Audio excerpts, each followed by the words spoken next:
हरे कृष्ण। चैत्र मास के शुक्ल पक्ष की एकादशी को कामदा एकादशी कहते हैं। इस दिन भगवान विष्णु के निमित्त व्रत और पूजा पाठ की जाती है। एकादशी पर स्नान के बाद भगवान की पूजा करें, व्रत रखने का संकल्प लें और जो लोग एकादशी का व्रत करते हैं उन्हें अन्न नहीं खाना चाहिए। फलाहार और दूध का सेवन इस व्रत में किया जाता है। साथ ही कामदा एकादशी पर भगवान श्री कृष्ण के बाल गोपाल स्वरूप और गौ माता का भी विशेष रूप से पूजन करना चाहिए।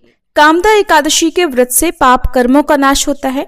इस व्रत के प्रभाव से जाने अनजाने में किए गए समस्त पाप भी नष्ट हो जाते हैं, मनोकामनाएं पूर्ण होती है और एकादशी के व्रत से अक्षय पुण्य की प्राप्ति होती है। कामदा एकादशी के व्रत से वाजपेयी यज्ञ के समान पुण्य मिलता है। परिवार में सुख समृद्धि रहती है, पारिवारिक समस्याएं दूर होती हैं, पिशाचत्व आदि दोषों का नाश होता है। कामदा एकादशी व्रत के अनेकों लाभ हैं और हमारे पुराणों में भी कामदा एकादशी व्रत के महत्व का वर्णन किया गया है। आइए जानते हैं इस बार साल 2026 में कामदा एकादशी का व्रत कब है, एकादशी तिथि कब से कब तक रहेगी, व्रत किस तिथि में करना सही रहेगा, द्वादशी तिथि कब से कब तक रहेगी और व्रत पारण का शुभ मुहूर्त क्या रहेगा। एकादशी तिथि इस बार 28 मार्च शनिवार को सुबह 8:47 से शुरू होगी और एकादशी तिथि का समापन होगा 29 मार्च रविवार को सुबह 7:46 पर। इसके बाद में द्वादशी तिथि प्रारंभ होगी। एकादशी इस बार 2 दिन पड़ रही है, शनिवार को भी और रविवार को भी, लेकिन रविवार को दूजी एकादशी है, यानी द्वादशी और एकादशी का संयोग हो रहा है।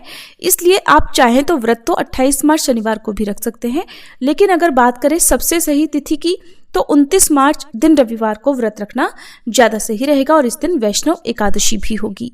इस बार रविवार को महाद्वादशी का संयोग भी है, इसलिए इस दिन का महत्व और भी बढ़ जाता है क्योंकि इस दिन वामन द्वादशी है।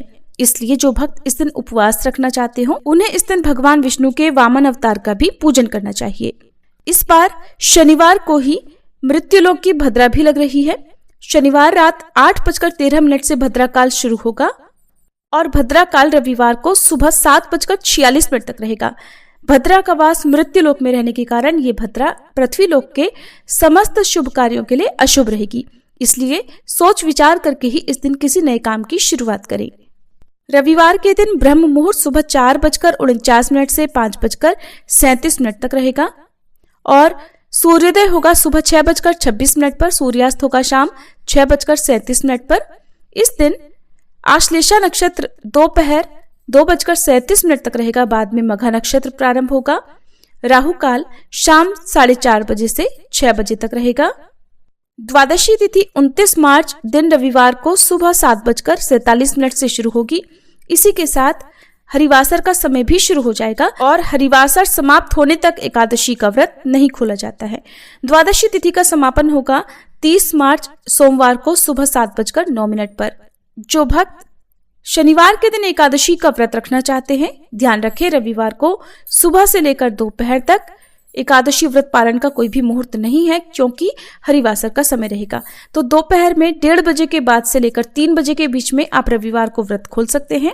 अगर आपने रविवार के दिन एकादशी का व्रत रखा है तब आपको सोमवार को द्वादशी तिथि समाप्त होने से पहले पहले व्रत खोलना चाहिए और 30 मार्च सोमवार को एकादशी व्रत पालन करने का शुभ मुहूर्त रहेगा सुबह 6:20 से लेकर 7:09 तक।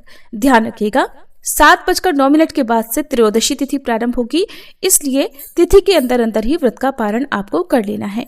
क्योंकि एकादशी इस बार 2 दिन पड़ रही है, जहां तक हो सके एकादशी के कुछ नियमों का पालन आपको दोनों ही दिन करना चाहिए, जैसे कि नाखून बाल इत्यादि काटने से बचना चाहिए। तुलसी के पत्ते आप दोनों ही दिन ना तोड़ें और एकादशी के दिन तुलसी जी में जल अर्पित नहीं किया जाता है। ऐसे में जिस दिन आप व्रत रख रहे हो उस दिन इस बात का पूरी तरह से ध्यान रखें। ये थी आज की वीडियो। जानकारी पसंद आई हो तो वीडियो को लाइक जरूर कीजिएगा।